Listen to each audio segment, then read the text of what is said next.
Citer, ce sera les seuls que je vais citer. Il s'agissait de M. Paul Crespon, président, de M. Georges Jounet, premier vice-président, du Dr Jean Delage, de M. Paul Montbaron, trésorier, de M. Alfred Clavel, secrétaire et président de la Caisse d'allocation familiale du Gard, M.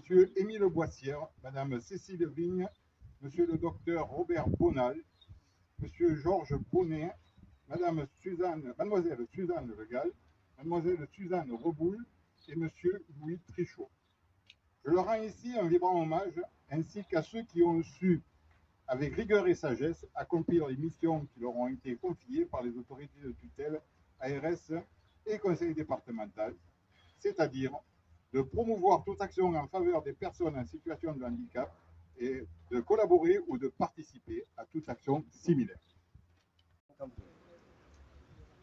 En outre, en 2010, dans le cadre de la politique en faveur de la petite enfance portée par la CAF, une parcelle a été détachée de l'ensemble du site pour être cédée à la communauté d'agglomération d'Alès afin d'y construire un établissement d'accueil du jeune enfant et de répondre aux besoins de mode d'accueil sur le territoire.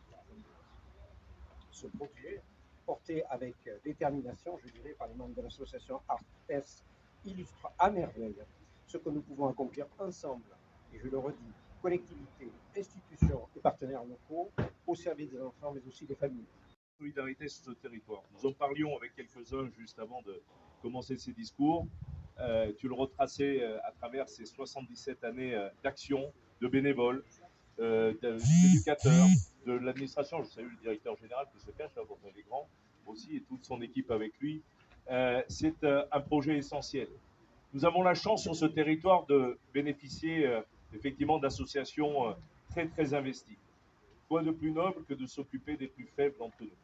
Quoi de plus important dans une société aussi compliquée de pouvoir offrir un peu de répit, tu l'as dit, mais surtout un soutien à ces familles, à ces personnes qui, dans la difficulté, ont du mal à vivre comme la grande majorité de nos concitoyens. Et donc ce genre de projet, non seulement ne nous laisse pas indifférents, mais nous rendre fiers de ce territoire, nous rendre fiers de cette fraternité, de cette solidarité si nécessaire. Alors bien sûr, tu l'as dit, c'est grâce à l'argent du département, à l'argent de l'État, que peuvent vivre ces associations. Mais tu l'as dit aussi, et je voudrais faire un vœu aujourd'hui que nos responsables nationaux, au lieu de se battre tous les jours et de donner un spectacle parfois lamentable, s'occupent effectivement de toutes ces personnes qui sont en difficulté. Il n'est pas normal en 2025 qu'il faille encore, quand on est famille, quand on arrive à un âge avancé, qu'on ne peut plus travailler, qu'on se pose des questions sur qu'est-ce qui va devenir de nos enfants, qu'est-ce qui va devenir de ces personnes une fois que, malheureusement, les parents auront quitté ce monde. Et je d'accompagner tous nos partenaires, dont vous faites partie, bien sûr, vous êtes un partenaire important pour le conseil départemental du Gard. Vous avez fait le choix de vous investir auprès des plus fragiles, et aujourd'hui on voit ce résultat qui est bien présent. Et si certains devaient douter du rôle des départements, je pense que le département est un pôle de stabilité au niveau des solidarités, puisque les solidarités, c'est la compétence première des départements, où on accompagne les plus jeunes de la naissance à la fin de vie, on accompagne les plus fragiles, et je crois que son rôle est aujourd'hui primordial.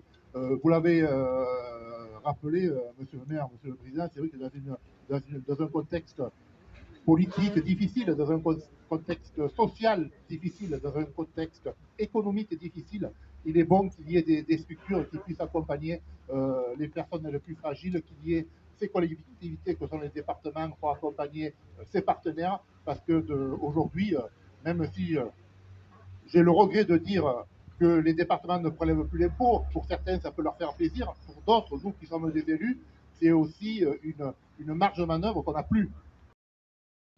Donc il faut le rappeler, qui a fait quelques émus, mais pas tant que ça, sur le territoire national. Donc il faut quand même souligner ce beau projet novateur auquel l'ARS a contribué à hauteur de près de 2 millions d'euros.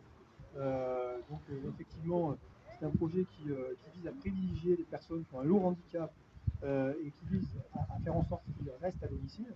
qu'il puisse y avoir un accompagnement coordonné, vous l'avez dit, hein, dans une logique d'accompagnement global. Je pense que c'est très très important.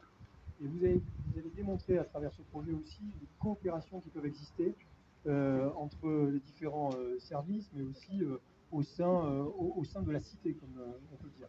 Donc je veux aussi remercier tous les partenaires, hein, que ce soit la CAF, la mairie d'Alès, le conseil départemental, l'ensemble aussi de vos salariés qui contribuent à ce magnifique projet. Et je pense qu'on est vraiment à un moment charnière, puisque maintenant, nous ne sommes plus dans une logique de partir de l'offre, mais de répondre aux besoins. C'est-à-dire qu'on construit les projets en sollicitant et en écoutant aussi les usagers, c'est très important. On a vu qu'avec la loi du 2 février 2022, on a créé le Conseil de la vie sociale. Avec la loi du 11 février 2005, on a accentué aussi l'association des usagers à la co-construction de leurs projets. Je pense que c'est quand même essentiel aussi de dire que les politiques publiques doivent se préoccuper aussi également de ce que veulent les usagers. Et c'est dans ce sens-là qu'on a construit notre projet régional de santé.